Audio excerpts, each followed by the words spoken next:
Alright, cats, we're back again this week, and we have a very, very special episode of the Balls from Ellwood show. But let me do a little explaining. I had my good buddy Speech Impediment Man come to me, and he had an incredible idea. We all find Serial Killer Jack. We all think he's one of the best shows on this network, the Gonzo Podcast Network, that is. And he had the idea to interview the great Serial Killer Jack, and I myself got word of that, and I was like, wow, I'd really like to be part of that, because I find him to be a very interesting character, and actually a really good guy to boot. So I would love to know a little bit more and shed a little light on the man, the myth, the legend, and what exactly makes him tick. So that being said, my partner in crime, XTina, found out, and she also thought it would be a great idea to be part of this project. So that's the kind of how it all came to fruition. It all came together, and we decided to triple team, per se, Serial Killer Jack tonight and look into the mind of serial killer enthusiasts. So that being said, I just want to say hello, Jack. How you doing tonight, buddy? Hey, Balls. It's good to be here. Thanks for having me. Not a problem. Thanks for being with Speech and XTina and I. And we want to set up. You actually told me earlier that you have actually gotten a letter from a serial killer that you could share with us maybe at the end of the show. Yeah, so every day I get lots of letters from serial killers from all over the country. And today I received a letter from Kenneth Bianchi, the Hillside Strangler, who tortured, raped, and murdered 12 women. He dumped their bodies on the hills in California, and he is a close personal friend of mine. I got his letter today. I thought it might be interesting if I opened it live on air, and we can read it together. Well, that sounds like an excellent idea, Kat. I think the audience would love to hear that. But that being said, we're going to start the line of questioning off. We're going to go to the very great Speech Impediment Man. Would you like to kick off this interview and ask Jack his very first question, sir? Sure. I think it's an interesting subject. First of all, Jack, let me ask, what really got you first into this? When I was a child, growing up in Chicago, I heard stories about John Wayne Gacy, and he sounded like the boogeyman. I didn't watch a lot of, wholesome television. I was into Freddy Krueger and Jason Voorhees, and I grew up in kind of an odd home, and my father encouraged me to reach out to John Wayne Gacy. And when I was 10 years old on Christmas morning, John Wayne Gacy called me and wished me Merry Christmas. And at the time, I didn't really understand, the importance of it, the significance that would play later on in my life. When I got a little bit older, I started to reflect upon it, and I've always been drawn to dark imagery and interesting, crazy people. So I started writing serial killers, and I did it purely for shock value at first, and then I started to really get to know some of these guys, and I've been my friends for a long time, and some of them I actually really do love. Wow, that's fascinating. I mean, that's just it is funny because they are humans to a degree. I mean, some of them are complete monsters, but somewhere deep down in there's a human, Yeah, well, you get to, everyone's different, and there has been killers who I've become friends with, and you see, perhaps their intelligence isn't, what someone would deem normal.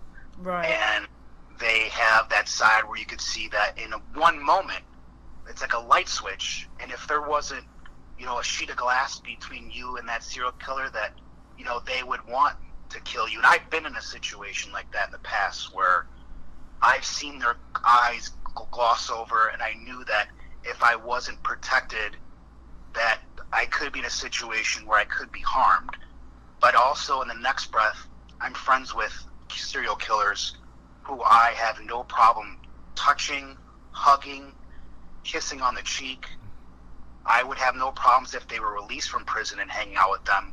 They're just a normal person that made mistakes many years ago, and in my feelings that they have been rehabilitated, and if they had an opportunity to live in society, they would be harmless. How do you differentiate between the two, though, Jack? I mean, how can you tell if that is really the case, or if they're actually, like the last episode, he pulled a number on you. I mean, how it'd be very possible for somebody to maybe pull a number on you in that way too. You think? Yeah. So what you're referring to is I'm friends with serial killer Charles Ng, who murdered up to 25 people, and in the course of our correspondence, I thought that I was manipulating Charles into revealing some details regarding his murders that were unknown. And it turned out that Charles was a mastermind manipulator, and he had played me to basically have me take care of him financially. So what you're referring to is how I'm able to read someone to know whether if I was in a situation, would they try to kill me? Right. Well, yeah, that's what he meant. Yeah.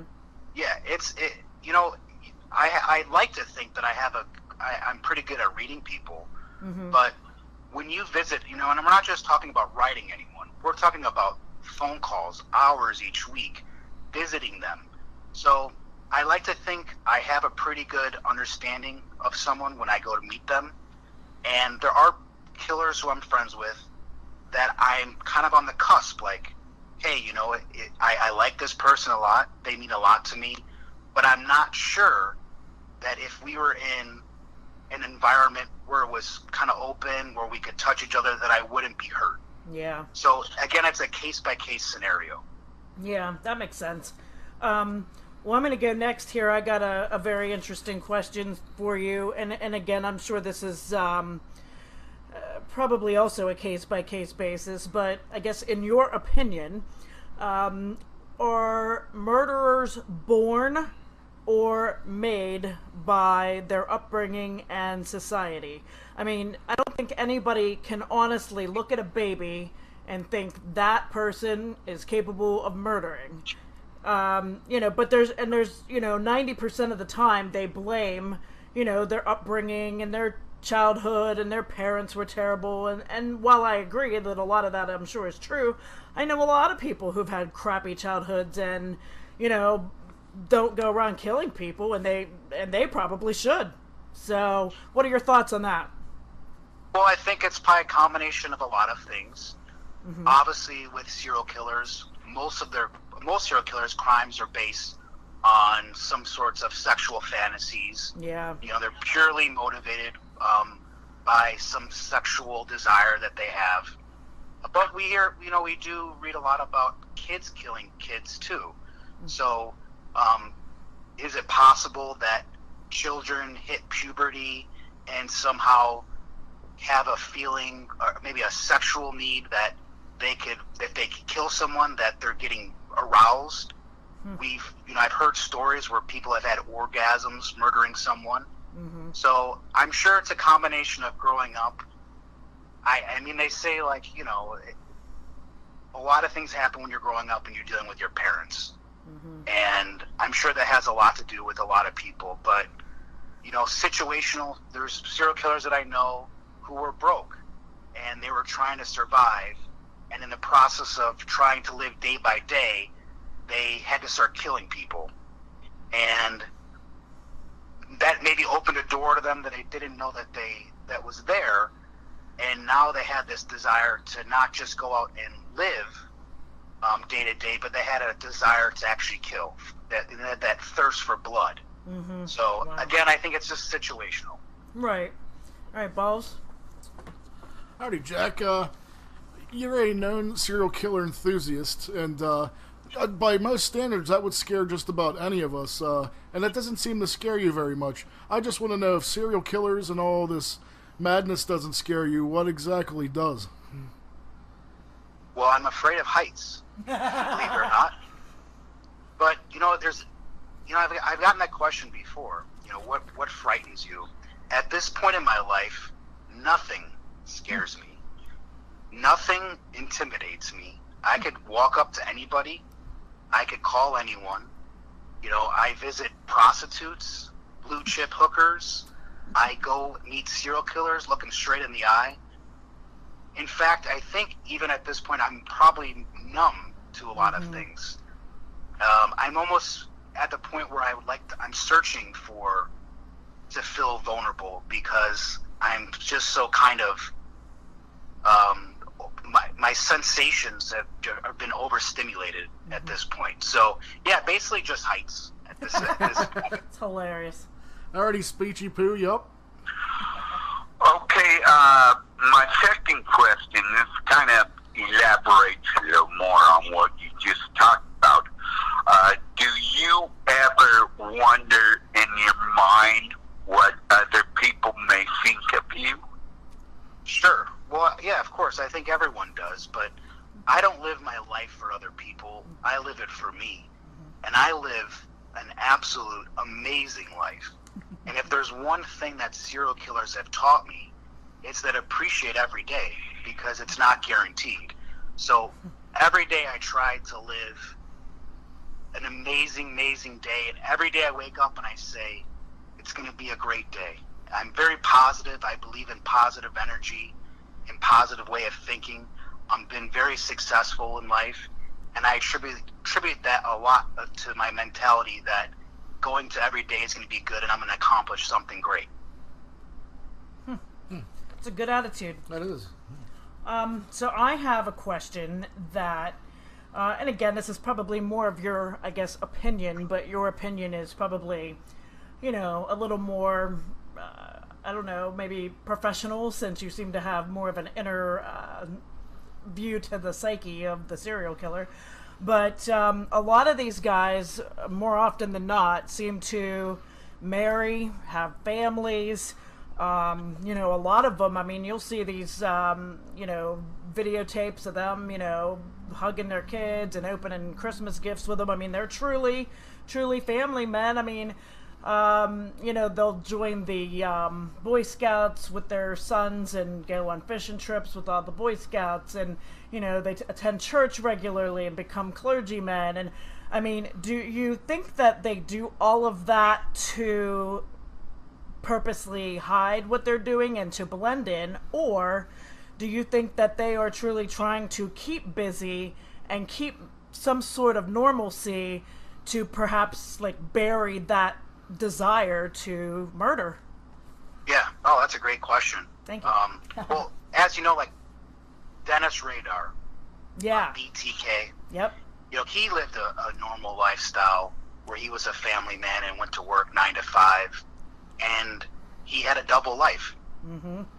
John Wayne Gacy the same. He was married. He had a wife, and at nighttime he'd go out and cruise around and pick up boys and murder them. Yeah. I think, when we look back, a lot of these serial killers, was prior to, porn, and they didn't have an outlet to kind of satisfy their sexual desires. I think a lot of these guys get a thrill out of having a double life.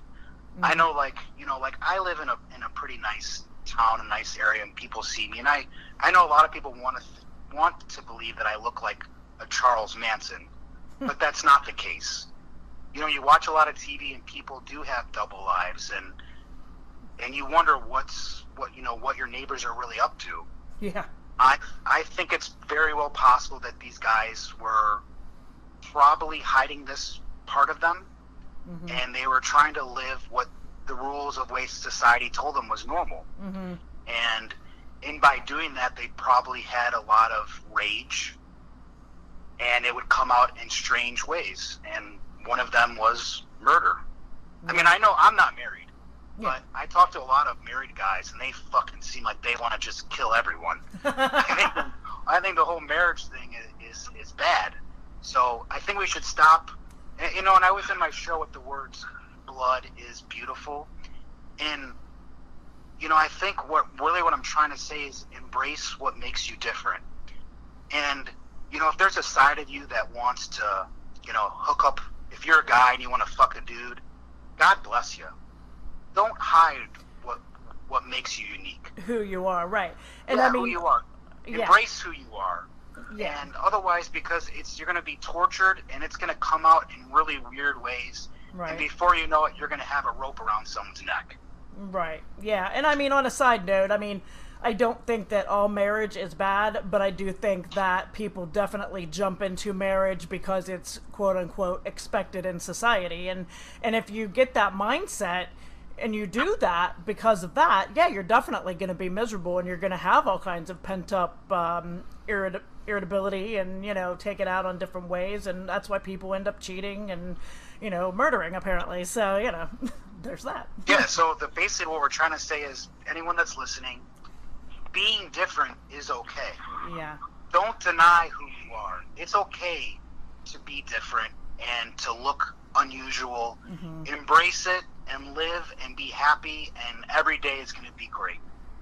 I think that's a great message, man. I mean, I've spent my whole life being different, and it's caused a lot of hardship, but I would never take it back, like, for, you know, one instance. Like, it's made me who I am today, and I mean, I would, you know, I could never be anything else, and I would never want to take that away from anybody else. I think it's very bigoted to even, you know, put that on people.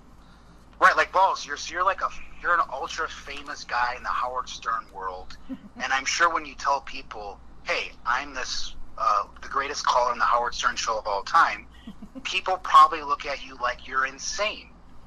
Yeah, but, man, like I can give you a very quick story. Most people assume that I'm just like a really degenerate and a really bad dude because the association with that program, and I'm sure speech probably gets the same kind of bullshit.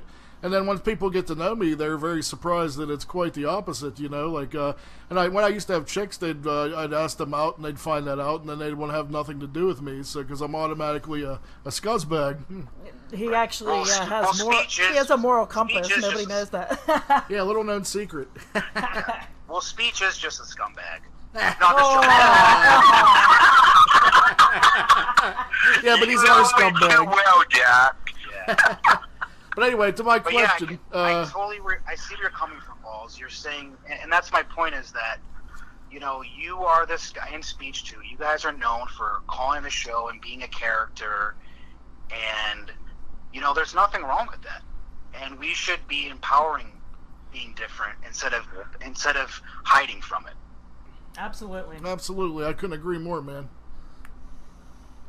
But anyway, Jack, to my next question here, you had mentioned before that you're trying to find feelings and things. You've maybe become desensitized to certain things.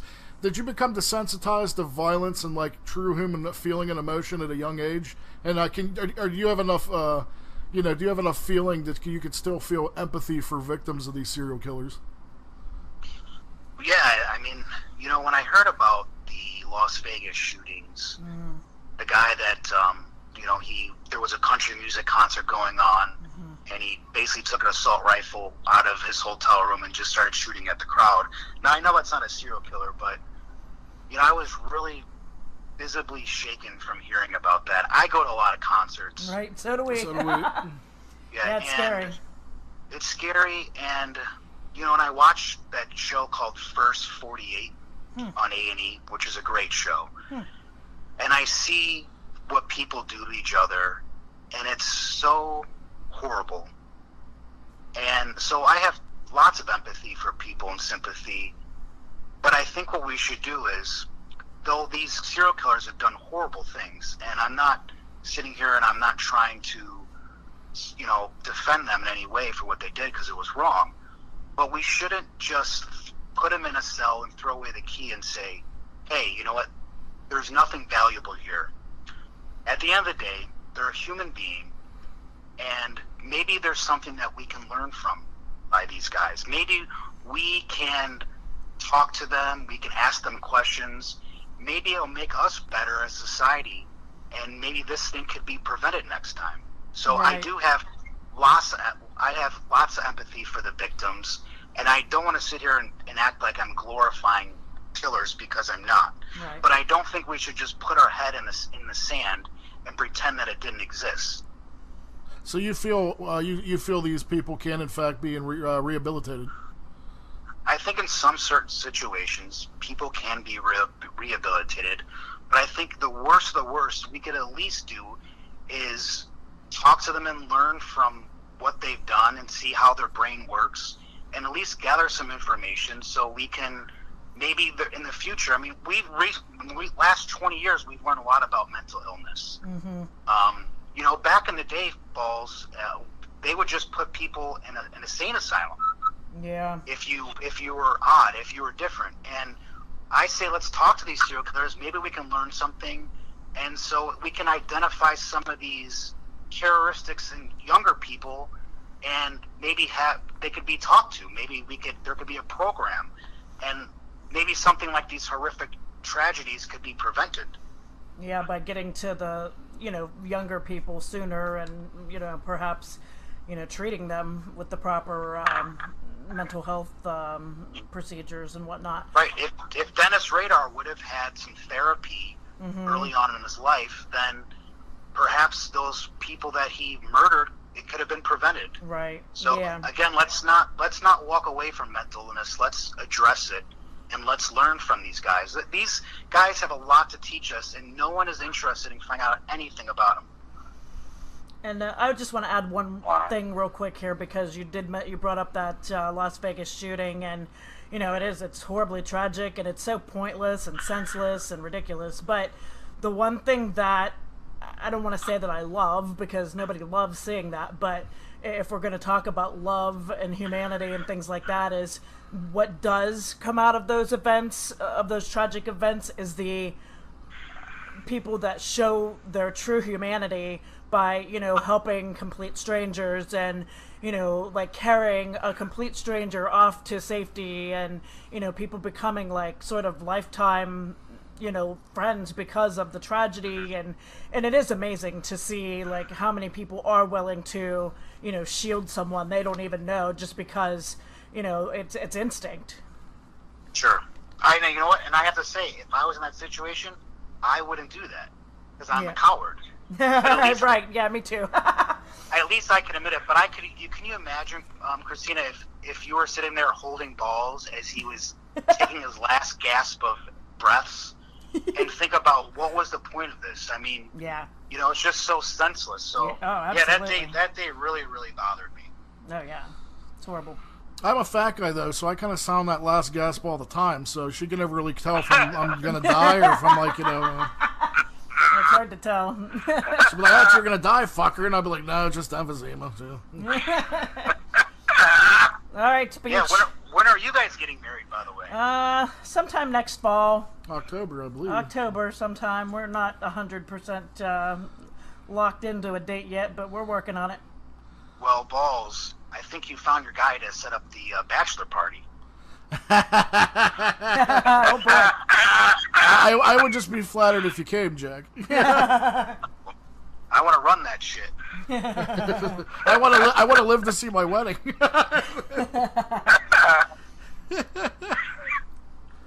All right, speech. You're up. Okay, Jack. Has there ever been a situation while you're talking to these guys where things have run through your mind that I'm just basically fucking my own mind up?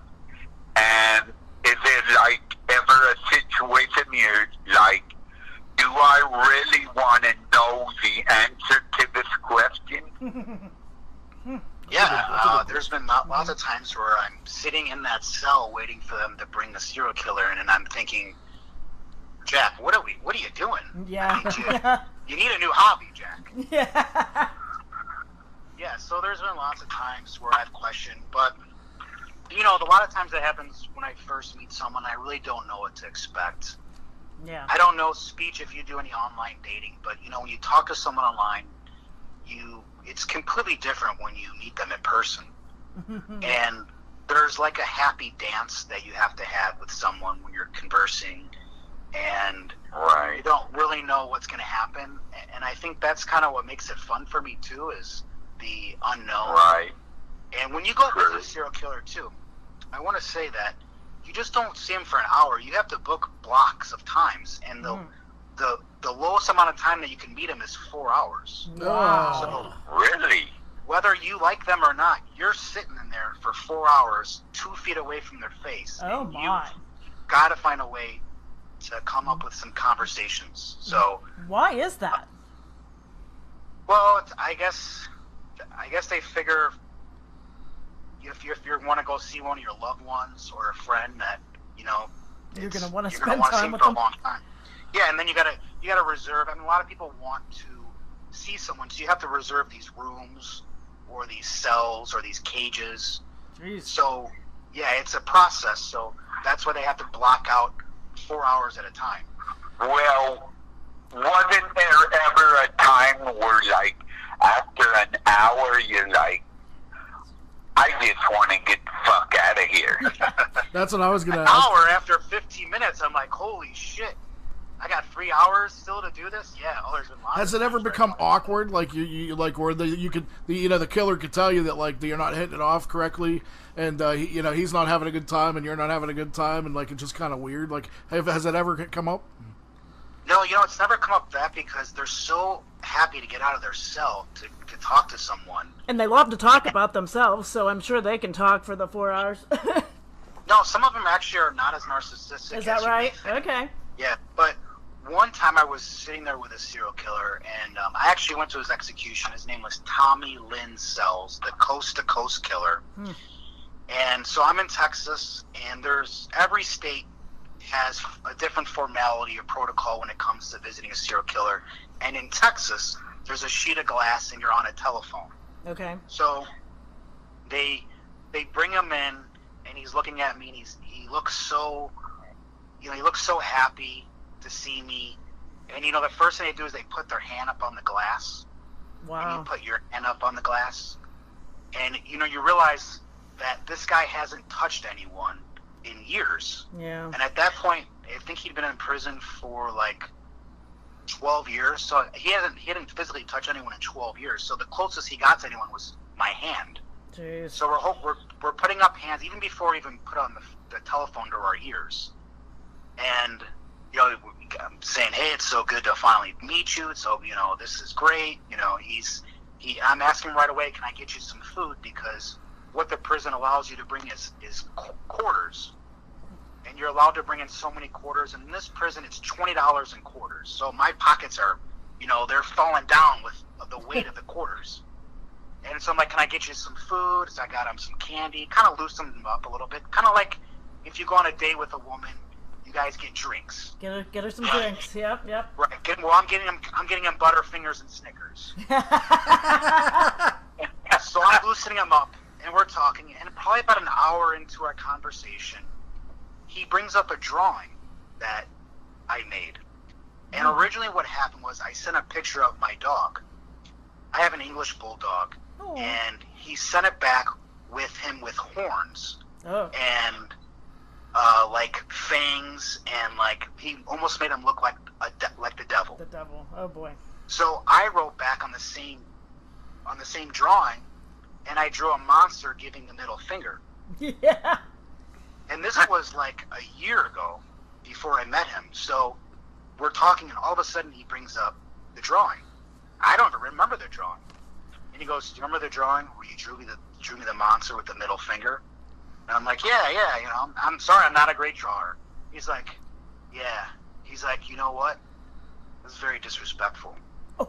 And I saw the side of him like a light switch. And I could see, like, if this glass wasn't here, I'm not so sure what would happen. Yikes. And we were having a great time. I mean, I was thoroughly enjoying myself, and I saw that moment, and I realized not many people in this world got to see that side of them without never seeing another day alive. Holy fuck. Yeah, wow. It was so scary. It makes you wonder, though, like, I think some of these guys are definitely, for sure, schizophrenic. And when that little snap thing happens, I definitely think that dark, evil person that lurks inside of them is probably, the one that has now come to light. Yeah, it haunted me for a while, that moment, because I realized that I had put myself in a position where I was vulnerable. Yeah. And I felt weak, and I felt almost like I was taken advantage in a way. And, when you realize that, you're in the cage of a lion and, they can have their way with you, I kind of felt that way where I wasn't in control. Mm-hmm. And I was just so happy that there was a sheet of glass between us, because I really am not sure what would have happened. And think about it, it's over a dumb drawing. Yeah. And, you've heard serial killers kill over a lot dumber things. So it makes sense that a drawing would infuriate him that much. Yeah. Well, you said schizophrenic. Oh, yeah. XTina, and I want to say that a lot of guys I talk to are extremely intelligent, and and you wouldn't know that they were a killer or even had a dark side or even had any anger issues at all. Yeah. Some of these guys are super great to speak to and engaging. Yeah. And nice, and you would just consider them like a fun uncle. Yeah. Not a serial killer. And that's what I'm saying, every situation's different. And that's the scariest part. Or, those are probably the guys that you'd be like, you gotta be kidding me, Well, those are the guys that are hiding in plain sight. Exactly. Those are the guys that get away with it for so long because they're so smart. Yeah. So here's a concerning thing I've been hearing about lately. Apparently the Supreme Court had ruled, and I sort of have mixed emotions about this, about minors who have been given life sentences, and how, it's not fair. So my understanding is the Supreme Court ruled that they have to now, they're not permitted to give minors a life sentence. And they've gone back and even looked at some of the cases where, a kid was 14, 15, 16, and he was given a life sentence, and now he's 30, and they're thinking of letting him out. I mean, of course, they're going to go through, all the case files and all the stuff, and I've heard of one case where the judge definitely didn't overrule it and kept the guy in prison. But I do feel sort of, in a way, sorry for younger kids who maybe, for instance, there's a local case here where this kid was 11 years old, and he shot his stepmother in the head. Now, granted, that's really horrible, but that's 11 years old. I mean, that's a big difference between 11 and 16. You're still a baby pretty much. And so now this kid is 20, and they released him from prison. So I'm curious what your thoughts are on that. Well, I think it's a case by case depending basis. on the crime. Yeah, it's depending on the crime, really. Yeah. But I mean, nowadays I don't play video games, but I'd imagine that a lot of these kids, their minds aren't fully developed, and they don't understand consequences. I mean, we were all young once, and we've all made bad decisions. Right. I mean, I was a fucking idiot when I was a kid. Speech is in his 50s, and he still makes plenty of bad decisions. Right. That's enough speech bashing. So yeah, I don't know if I guess they'd have to go through the proper procedures to get evaluated. But I would hope that everyone would get a fair chance. Obviously, the legal system isn't perfect, and there's going to be things that's slip through the cracks. But if I was a kid and I made a horrible decision, but I had physicians and and therapists to say, hey, Jack has been rehabilitated and he's not a danger to society, I would hope that I have a fair chance to get out and see the world. Right. And my concern would be, obviously nobody's going to be like, sure, let's hire you. I would hope that the, powers that be within the system would help them look for work and not just, throw them out there and say, well, good luck, Well, I think we have a new slot for Gonzo Podcast. This guy needs a job. And Jeff, if you're listening right now, I'm going to contact this kid and let's put him on the air. Hey, it doesn't pay very well, kid. Good luck. Ask Napkin Ed needs a new co-host. Well, if anybody is willing to put me on the air, I mean, surely this kid could stand a chance for sure. Which leads me to my next question there, Jack. Hey, being that you're a serial killer enthusiast, if you had a neighbor, friend, or family member that outed themselves to you as a killer, would any sort of morality come into play, and would you turn them in, and why? I would 100% turn anyone in that killed anyone. Oh, good. Yeah. I mean, it's, again, murder is wrong. I Right. don't want to blur the lines here, guys. Yes, I'm a serial killer enthusiast, and I write and I visit serial killers, and I have personal relationships, but at the end of the day, if you murder someone, I am against it. Wow. Okay. Yeah. No, that's good to know. That is good to know, and it's actually your answer is surprising to me. I never thought you would say that. So I mean, I learned something. Well, I mean, Speech has told me some things I've kept private, but other than that, yeah, I don't fuck around with me. You murder someone, you're going to jail. He told you about them? Okay, Jack, over your years, has this ever affected your personal relationships? Either personal and sexually. I mean, have there been things that you have heard and you've, become more aggressive that you thinking this is because I'm doing this? Yeah, I love that question, Speech, because I have a great story. Ooh. So I've been involved in Gonzo podcast for day one, and as most people know, it's been around since November of 2017, and I do go out on a lot of dates with women, and I've always kind of concealed the fact that serial killer Jack exists. You know, they know me as this, bright, intelligent, successful young guy who likes to go out and have fun. And this girl, I don't know how she found out, but she found out that I was Serial Killer Jack on Gonzo podcast. And this sexually turned her on. So, then this, by the way, this was like 3 weeks, maybe not even 3 weeks ago. Wow. And she's like, I'm digging this. And I'm like, really? I'm like, I thought you'd run for the hills. She's like, no. She's like, this is a major turn on. Like, the women love the danger element. So, Right. we had this whole thing set up where I got a hotel room. She was going to show up, and we weren't going to speak to each other, and we were just going to fuck. So this was 9 days ago. I get the hotel room. I'm thinking, this girl's not going to show up. She's not going to hang out with some guy named Serial Killer Jack, right? And this girl is really beautiful. I mean, she's way out of my league. And I had a knock at the door, and there she was. We came in, we made out. She sucked my dick. I fucked her. We didn't talk the whole time.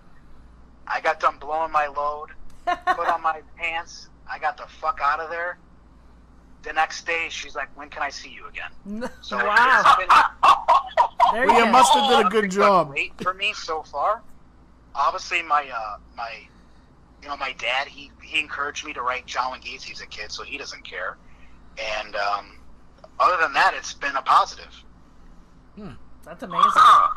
Well, there you go, Speech. You got to get a little creepier to get the women. Yeah, man. Why don't you be like Serial Killer Speech? Serial killer Speech. Can you imagine? And two, I know you guys, a lot of people don't know me personally, but and Casey Black, not Mr. White, came out to visit me in Chicago. And, I'm he a can fan, attest as I that- heard the show. Yeah. Yeah, and he can attest that I'm a really nice, harmless, fun guy, and I like to go out and I always, I pay for everything. Everything's balls to the wall. We do everything to the max. And I would never. I'm not, even though I'm a serial killer enthusiast. I hate to burst everyone's bubble. I'm not a violent person. I'm a really nice, sweet guy. Mm-hmm. Well, that's Sorry good to know. Sorry to destroy the image of serial killer Jack. Yep. All right. So I wasn't going to get into, too many specific cases, but this is very, near and dear to me since he got caught. So I've been pretty obsessed, and I wanted to know your thoughts. First of all, did you write to the Golden State Killer, and have you heard anything back? I did write to the Golden State Killer, and I haven't heard anything back. However, that is typical. Yeah. He's going to be getting a lot of mail at first. Yeah. And I know he is an older gentleman, so Right. I'm sure that plays a part into it. I don't know what his lawyer is telling him. He might say, don't take any fan mail at this time. Yeah, and he hasn't been talking much to anybody, so. Yeah, but I mean, as soon as I do get that letter, I'm going to, flip my recorder on, and I'm going to record opening up the letter and reading it for all the fans on Gonzo Podcasts. Okay. And then I guess, in relation to him, and not just him, I think it was BTK also, I find it interesting that they, take breaks for years at a time. Like, what's up with that? What are your thoughts on that? Well, that's these guys who are shunning who they are, and trying to be normal, I guess. They're trying to be normal, and it only lasts for so long, and eventually that monster comes out. Dennis Rader has talked about there's a monster living inside of him, and he can't control it, and he doesn't know what's going to happen, and maybe he had a good point in his life with his family, and it just takes something to trigger it, and before you know it, you have a woman tied up, and you're sexually assaulting her and ripping out her eyeballs. Now, do you believe that that's a metaphorical monster, or do you honestly believe in demons? Oh, I believe in demons. I mean, Dennis Rader, I'm friends with him, and he's told me that, I believe that there is a demon, a monster living inside me. Yeah, I can get I mean, it. I can believe that. Do you guys watch Ghost Adventures? Yeah, I'm familiar with it. Yes. I mean, I don't know. I mean, that's a TV show, but I like to think that when you die that something happens. I mean, otherwise, what's the point of all this? So if there's a good place to go, then there must be a bad place to go. And if you believe in miracles, then you must believe in demons. Right. Well, yeah, I mean, that makes sense. I mean, you can't have the yin without the yang. Right. There's a Rolling Stone song that every criminal needs a cop. We all need that. There would be no Batman if there wasn't a Joker. And he wouldn't be as cool without such a good villain. Right. All right, anyway, coming up next, I have a question for you. When you see serial killers portrayed in, say, film or television, do you ever find yourself picking things apart that they wouldn't do because you're so familiar with them and, their mannerisms? I find it so hokey and cheesy when I see someone playing a serial killer, and there was a guy that I was writing to, he's a pretty famous name, Drew Peterson. Oh, yeah. He wasn't a serial killer, but... Yeah. So there's Scott Peterson in California, then there's Drew Peterson in Chicago. Yeah, he kept killing all his wives. Yeah, and he was a police officer, so I kept writing Drew, and I was really good friends with him, and what was really fascinating was they were making a movie about his life, and Rob Lowe was going to play Drew. Oh, Jesus. And Drew was telling me, I can't believe, of course they had to pick Rob Lowe. I'm such a good-looking guy. He's the most... Now, he was by far the most narcissistic. He's very narcissistic, yes. And he kept telling me about... He watched the movie. It was a Lifetime movie. And Kaylee Cuoco played his wife. And he kept... The only thing he wanted to talk about was the neighbor, how she was a big, fat, ugly bitch. And that the woman that portrayed her in the movie was real pretty and really nice. And so, yeah, don't believe all that stuff. It's just for show. Yeah. Funny. Good speech. You ready? You got another one? Okay. They say that rape is more about the power than the sexual gratification. Now, how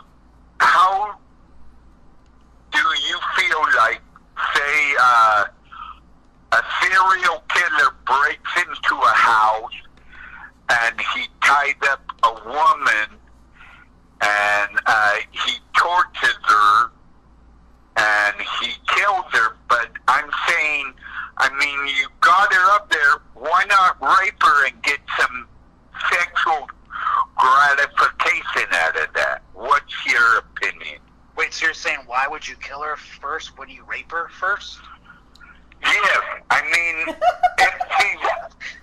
No, what I'm saying is, it seems up there and you're going to kill her, why not get the most out of it? Why not rape her and then kill her instead of just kill her? I hope we have this recorded so so I can send it to the cops. Yes, yes. Well, I think you're gonna leave, for one. I think you're gonna leave some DNA evidence, buddy. Yeah, that's true. Well, I think what you're trying to say is if you're going to kill her and you're going to go to prison, you might as well get an orgasm. True. Is that your point? True. You might as well get the most bang for your Oh, buck. Jesus.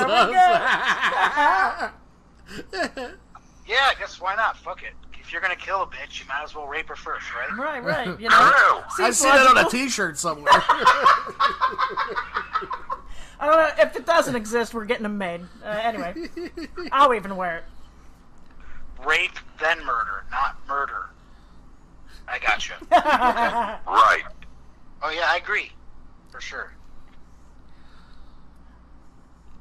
Well, I mean, okay, when you hear of someone that just killed them, do you ever wonder why did they do this? I mean, I'm just asking. Okay, in your opinion, is rape more for the power than the sexual gratification? I mean, I've never raped someone, so I don't know. I'd imagine that it's probably a little bit of both for these guys, because I think going into it, maybe they just want to rape someone, and then they realize, they have to either hide the crime or they feel horrible with themselves, so they Right.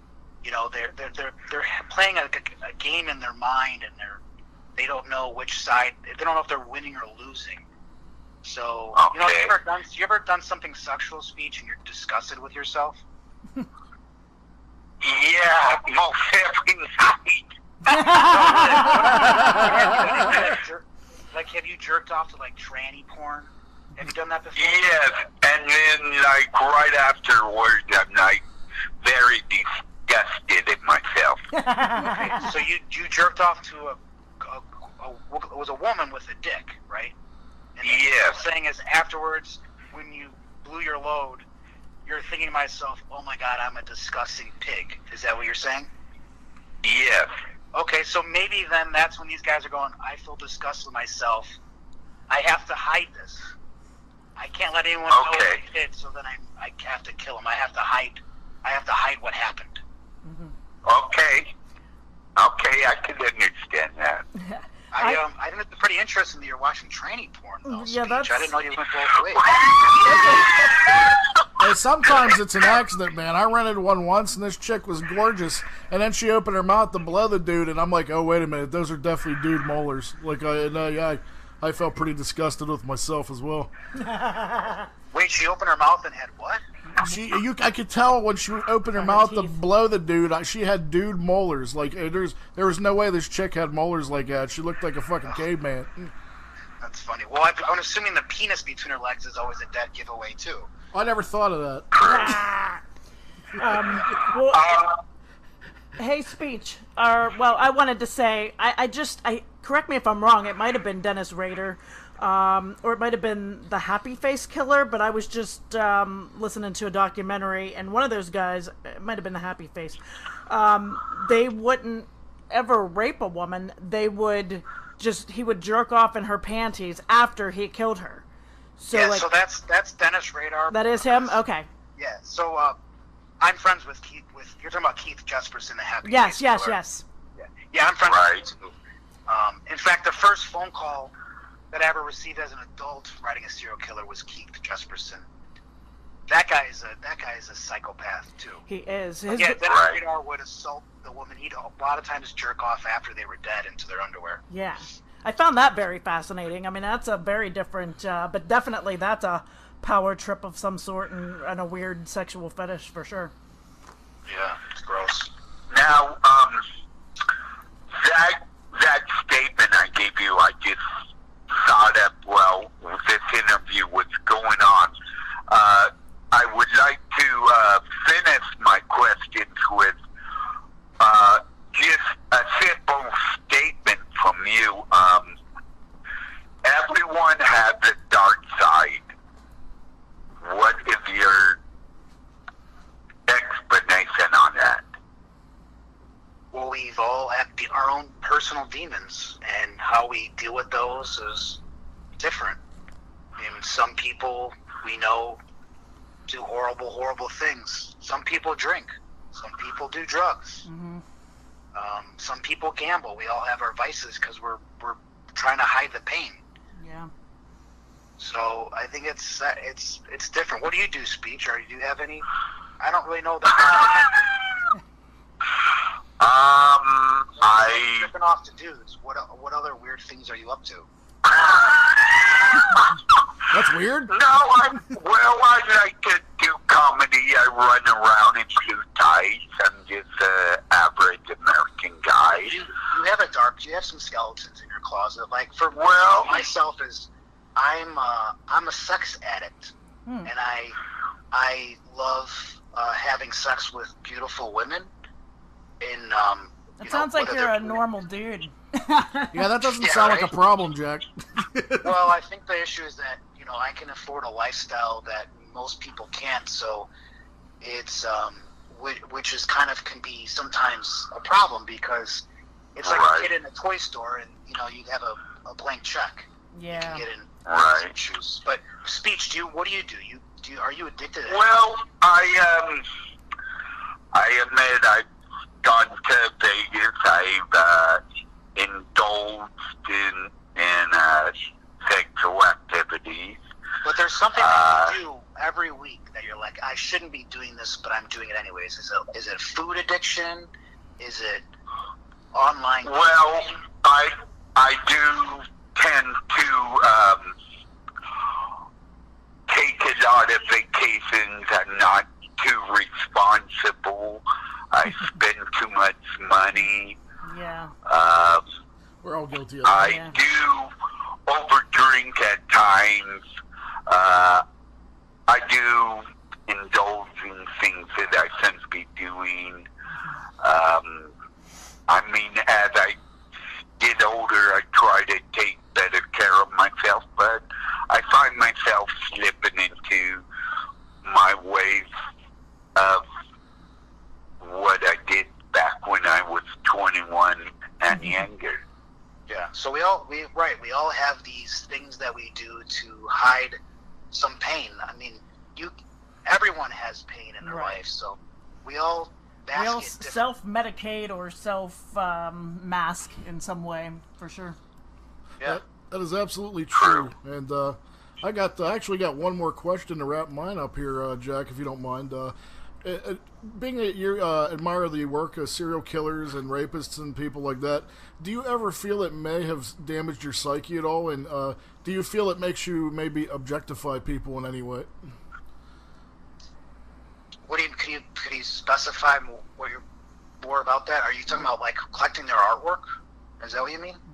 No, I mean like does it make you kind of view people as objects? Well, I'd be sitting here lying if I said I haven't manipulated people in the past to have my own agenda.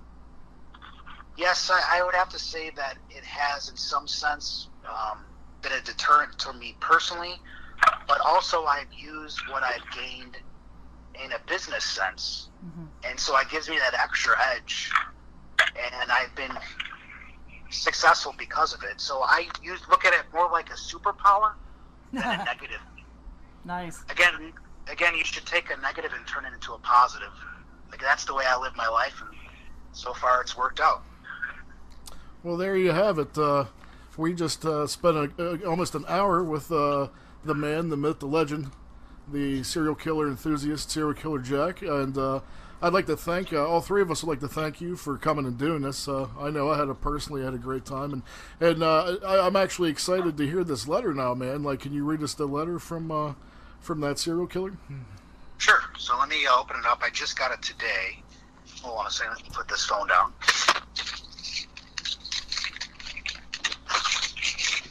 All right. So it's dated July 10th. And it says, again, this is from Kenneth Bianchi, the hillside strangler who murdered 12 women and would dump their naked bodies. He's one of the most infamous serial killers of all time. And I've been a friend with him for almost 10 years. And the letter starts with, Jack, thank you for the 2 phone conversations and also good to hear from you last night. I received your letter 7-2-18 letter, and then it says that I must have sounded odd during both calls. There is a special place in my heart for those who have stood by me all these years, for I would about anyone who stands by anyone during difficulty, even unpopular times. Then he mentions a woman's name, I don't want to say who it is, was my 7th grade teacher and writes several times a year. She has been up to see me monthly, but never, again, this is their penmanship, sometimes it's hard to read. Yeah. But I've never seen from her, and in over 45 years, it never came up. So I appreciate your help. I think what he's alluding to is that I reached out to a 7th grade teacher, and I put them both in touch with one another. Then he goes, if I may, with regards to family, never try and say or do anything you will regret. At my age or at any age, embrace the good days, which will help get through the not-so-good days. I will end here for now. Right back soon. Your friend, Ken. Now, see that? We got some inspiration. Well, that was a nice way to go out. That surprisingly was very positive. But anyway, a speech, is there anything you'd like to say in closing to Jack? No, I just thought this was very enlightening, and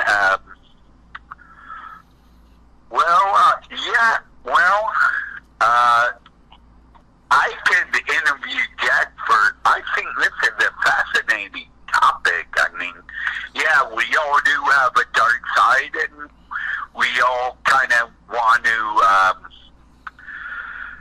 I don't know what the other person is doing.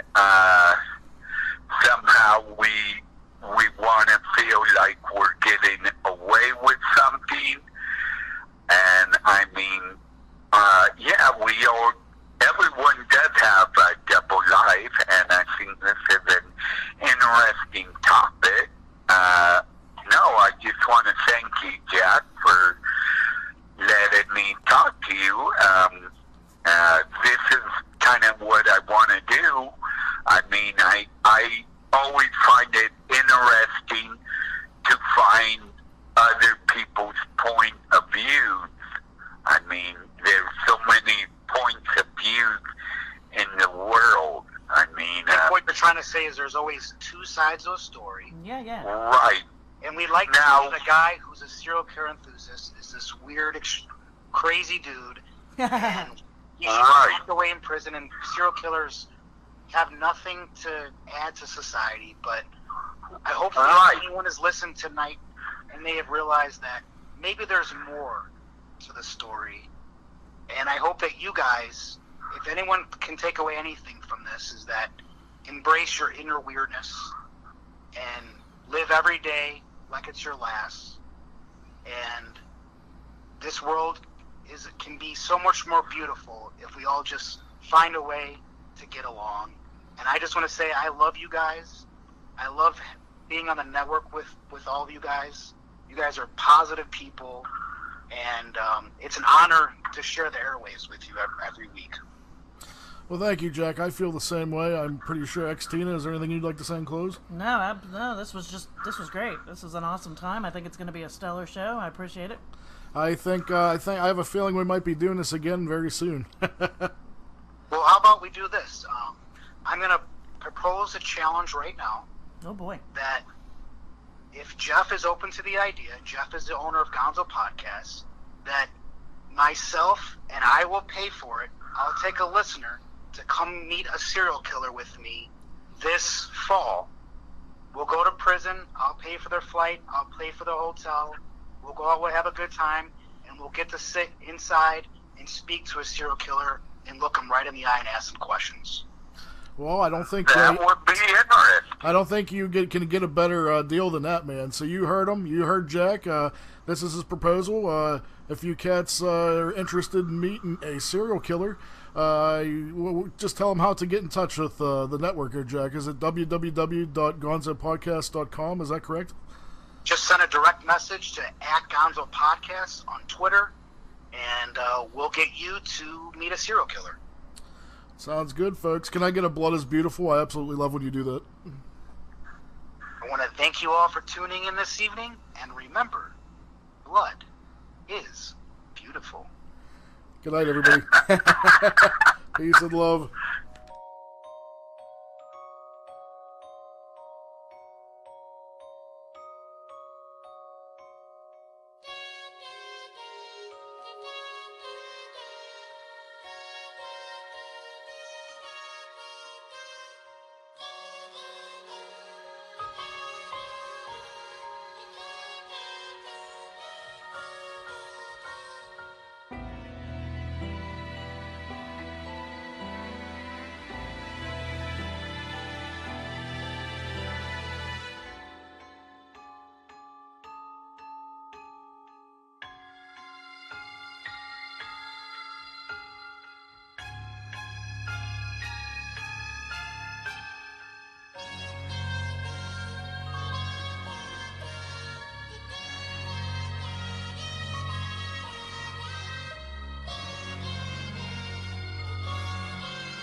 Funny how like people are on Facebook like Benji and they go right on. Facebook Live. But one day we're going to invent that. Periscope. Everybody. High pitch Eric has a show. High pitch, I can see him in living color.